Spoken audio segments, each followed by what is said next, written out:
मैंने कई मौकों पर इस बात को खुदाई से रास्ता नहीं निकलेगा। ये खोदने वाले लोग सौहार्द को खोदेंगे। और पहले भी गलत था, क्योंकि जब हमारे देश में प्लेसेस ऑफ वर्शिप एक्ट पहले से मौजूद है और प्लेसेस ऑफ वर्शिप एक्ट इस बात की पाबंदी लगाता है कि किसी तरह की चीजों में इस तरह के सर्वे, इस तरह की खुदाई के काम न हो। लेकिन भारतीय जनता पार्टी जानबूझ करके इन मसलों को इसलिए उठा रही है क्योंकि किसान के सवाल पर वो बात नहीं करना चाहती। भारतीय जनता पार्टी से किसान ये पूछे कि आपने तो किसान की आय दोगुनी की बात की थी, लेकिन किसान आज भी तकलीफ और परेशानी में है।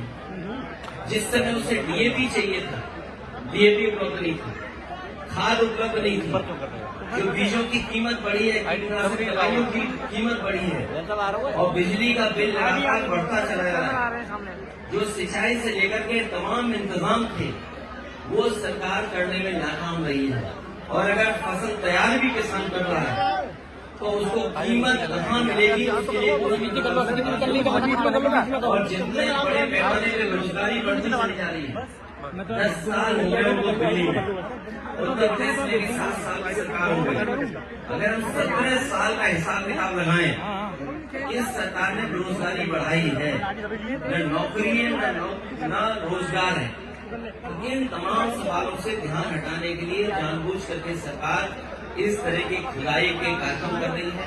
और आज अगर भारतीय जनता पार्टी के अंडरग्राउंड जो पॉलिसी बनाते हैं, ये पाइपलाइन जो अंडरग्राउंड पड़ती है, उसी तरह भारतीय जनता पार्टी की विचारधारा अंडरग्राउंड अंदर ही अंदर काम करती है। ये बात पहले भी कहनी चाहिए थी। लोगों की जान चली गई, लोगों के घरों में छापे पड़ रहे हैं, बिजली के नाम पर 2-3 हजार लोगों के यहाँ FIR दर्ज हो गई।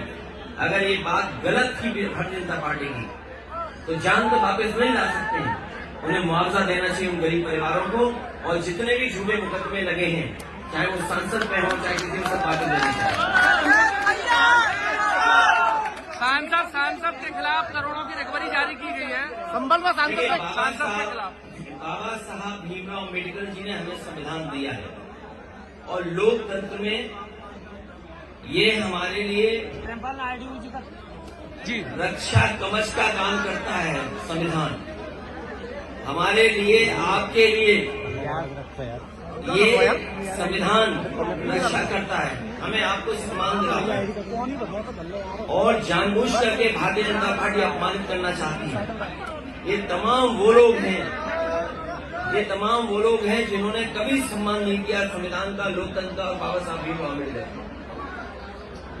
जो बीजेपी के लोग, केवल एक नहीं, बीजेपी के सभी लोगों को माफी मांगनी चाहिए। सर, अब समाजवादी पार्टी आखिर कहाँ तक जाएगी? समाजवादी पार्टी जनता के बीच जाएगी।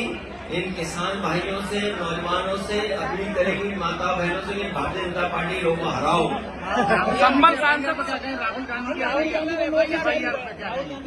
राहुल गांधी की FIR में देखिए, भारतीय जनता पार्टी जानबूझ करके ऐसी बहस छेड़ना चाहती है देश में जिससे उसे लाभ मिले। वो लोकसभा परिसर की घटना है। कई बार लोकसभा परिसर में ऐसी घटनाएं हुई हैं जिसमें FIR दर्ज नहीं हुई। आपको याद होगा, लोकसभा में देश के बहुत बड़े नेता भारतीय जनता पार्टी के अडवाणी जी, वो 1 करोड़ रुपए लेकर के आए थे और उन्होंने टेबल पर रख दिया था लोकसभा में। क्या उस समय FIR दर्ज हुई?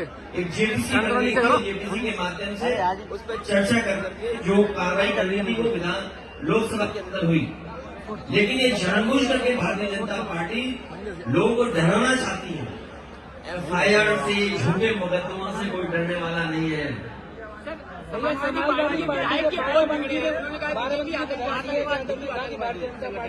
आतंकवादी संगठन है। हो सकता है उन्होंने ज्यादा कह दिया हो, उन्हें ये लगा हो जो नफरत फैलाने वाला दल है। आप नफरत फैलाने वाले दल को क्या कहेंगे? जो दल ये जानता हो कि इस घटना के बाद लोगों की जान चली जाएगी, उस दल को आप क्या कहेंगे? केवल एक जगह नहीं, कई उदाहरण मैं दे सकता हूँ जहाँ पर भारतीय जनता पार्टी ने इसी तरह नफरत फैलाने का काम किया। भैया सब्बल में मंदिर जगह जगह निकल रहे हैं और शहरों में भी ये स्थिति बनती है। ये फिरोजाबाद तो बहुत पुराना शहर है, यहाँ अगर खोद दो तो न जाने क्या मिले। कई ऐसे भाजपा के नेता हैं, उनके घर खुद जाए तो न जाने क्या मिलेगा उससे। भाजपा के नेताओं के भी घर खुद जाए तो न जाने क्या मिलेगा उसके अंदर। हमारा आपका घर खुद जाए तो पता नहीं क्या मिलेगा। ये धरती कब से है? मान लो हम भगवान श्री कृष्ण जी को याद कर रहे हैं तो 5000 साल हुए भी, 5000 साल ही हुए क्या स्वामी जी? कितने साल हो गए? 5000 साल की तो हम इतिहास जानते हैं। ये धरती 1 लाख साल से है और मनुष्य कब से आ रहे हैं, कब से जा रहे हैं? तो कहीं खोद दो के क्या ना मिल जाए वहां पर।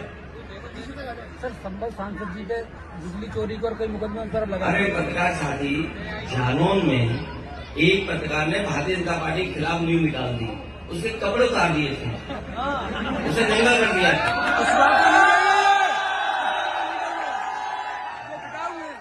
ये देखिए, ये सब सोशल मीडिया का जमाना है। अब आगे की रणनीति क्या भैया? आगे की नहीं जो चीजों को मैं जानता हूँ, इन चीजों को कैसे फेस करेंगे? नौजवान जानते हैं। इसलिए हम समाजवादियों की या जो भी सरकार में है उसके सामने चुनौतियां पड़ी है कि इन नौजवानों का भविष्य कैसे बेहतर हो। एक मेरा क्वेश्चन, भगवान श्री कृष्ण ने गुजरात में प्राण त्याग त्यागे थे और कल ये गुजरात से शुरू हुआ। क्या आप ये मानना है कि ये मोदी आपका इशारा मोदी जी की तरफ है? योगी मोदी की तरफ? देखिए, जो इतिहास है, जो पौराणिक कथाएं हैं या जो सच्चाई है, उसको हम और आप टाल नहीं सकते। भगवान श्री कृष्ण का ये कार्यक्रम है और मैं चाहता हूँ कि आप लोग भी इसे रिसर्च करो, जानकारी दो, हासिल करो कि क्या सच्चाई है उसमें।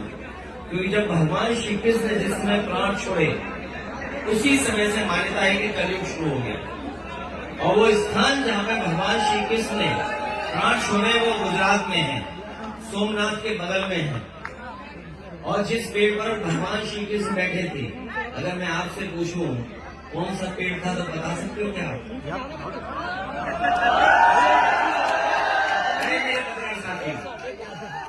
ये दिल्ली से इसको व्हाट्सएप में सवाल आ रहे हैं, बताइए। आगे की रणनीति क्या भैया? 27 का प्लान क्या है? देखिए, ये चुनाव आ गया है इसलिए ईडी भी आ गई। चुनाव आते ईडी, इनकम टैक्स आ जाती है, चुनाव आते सीबीआई आ जाती है। ये कौन सी नई बात है? सब जानते हैं बात। समाजवादियों की अब क्या रणनीति? हमारी रणनीति ये है कि नौजवानों का साथ लें, किसानों को जागरूक करें, माताएं बहनों को भविष्य में हम लोग सम्मान देंगे। चाहे हमें किसी रूप में सरकारी योजनाओं से उनकी सुरक्षा, उनके स्वास्थ्य और उनके सम्मान के लिए कोई योजना बनानी पड़ेगी तो हम लोग बनाएंगे। पूर्व में भी हम लोगों ने अच्छी योजनाएं बनाई थी जो आज भी जनता को दिखाई दे रही है। चाहे वो एम्बुलेंस हो, चाहे पुलिस को गाड़ी हो, चाहे वो लैपटॉप हो और चाहे बड़ी बड़ी सड़कें बनाई हो, चाहे बिजली का इंतजाम किया और नहरों का पानी फ्री किया हो, सब याद है। अंग्रेजों से लड़े थे भगत सिंह चंद्रशेखर, अंग्रेजों से लड़े थे भगत सिंह चंद्रशेखर, लोहिया जी लड़े इंदिरा जी के इमरजेंसी में। अब इस वक्त पे आप लोग कैसे देखेंगे? अंग्रेजों इमरजेंसी में अंग्रेजों के जमाने में चंद्रशेखर और भगत सिंह जी हुए, अब इस जमाने में आप इस लड़ाई को नहीं, ये लड़ाई लगातार चलती रहेगी क्योंकि भारतीय जनता पार्टी ने बहुत बड़े पैमाने पर नुकसान किया है। ये बातें तो बड़ी बड़ी करते हैं। कल भी अगर आपने सुना होगा कुवैत का भाषण, प्रधानमंत्री जी का कुवैत का भाषण सुना होगा कि न जाने कितनी बड़ी चीजें बता रहे हैं, लेकिन जमीन पर कहाँ है?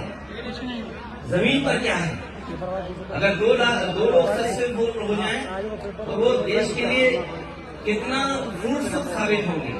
हमें बड़े पैमाने पे नौजवानों को नौकरी रोजगार देना है, हमें वो इंतजाम करने हैं जिससे बड़े पैमाने पे नौजवानों का रोजगार मिले, नौकरी मिले।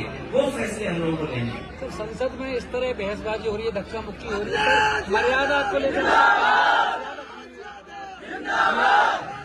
ये सत्ता पक्ष में जो सरकार के लोग हैं उनको सोचना समझना चाहिए था। सरकार रास्ता निकालती है, स्पीकर के माध्यम से अगर कोई ऐसी घटना हुई थी तो सभी पॉलिटिकल पार्टी के लीडर्स को बुलाया जा सकता था, बात की जा सकती है।